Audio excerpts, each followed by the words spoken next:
ஒரு தெருவில் நிறுத்தப்பட்டுள்ள 24 அடி நீளமுள்ள ஏணி தரை மட்டத்திலிருந்து 24 அடி உயரமுள்ள சன்னலை தொடுகிறது. ஸோ இப்போ பேஸில் இருந்து என்ன ஆகுது அப்படின்னா, இது வந்து சுவர், ஓகேவா? சுவரில் இங்கே ஜன்னல் இருக்குன்னா ஜன்னலுக்கும் இதுக்கும் இடையில இப்படி ஒரு ஏணியை நிப்பாட்டியிருக்காங்க. ஸோ இந்த ஸ்லாண்டிங்காக இருக்கிறது ஏணி. அந்த ஏணியோட நீளம் என்ன சொல்லியிருக்காங்க? 25 அடி. இந்த உயரம், அதாவது சுவரோட உயரம் வந்து 24 அடி. ஏன்னா இங்கே தான் ஜன்னல் இருக்குது, ஓகேவா? ஸோ இந்த கீழே இருக்க அகலம் நமக்கு தெரியலை. இப்போ என்ன பண்ணுறாங்கன்னா, அடியை மாற்றாமல், அதாவது இந்த பேஸை வந்து சேஞ்ச் பண்ணலை, இதே இடத்துல தான் இருக்குது. அந்த ஏணியை அப்படியே தெருவோட மறுபக்கத்தில் வைக்கிறாங்க.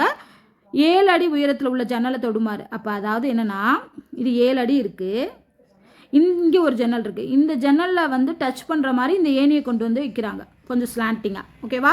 அப்போ அந்த ஏணியோட லென்த் வந்து மாறலை, 25. இந்த உயரம் வந்து 7ன்னு கொடுத்துட்டாங்க. 7 அடி உயரத்தில் ஜன்னல் இருக்குது, இன்னொரு பக்கத்தில் இருக்குது.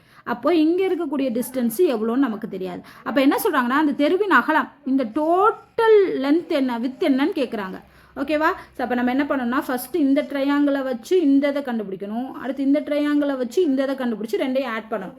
இதுக்கு வந்து பித்தாகரஸ் தேற்றம் யூஸ் பண்ணணும். பித்தாகரஸ் தேற்றம்னா என்ன? வர்க்கங்களின் கூடுதல், ஓகேவா? ஸோ அப்போது இந்த இருக்கு இல்லையா, இதோட ஸ்கொயருங்கிறது இந்ததோட ஸ்கொயர், இதோட ஸ்கொயர், இது தெரியாது. ஸோ எக்ஸ்ன்னு வச்சுக்கலாம். So X square 24 square plus X square, ஓகேவா? ஸோ இதுதான் பித்தாகரஸ் தேற்றம்.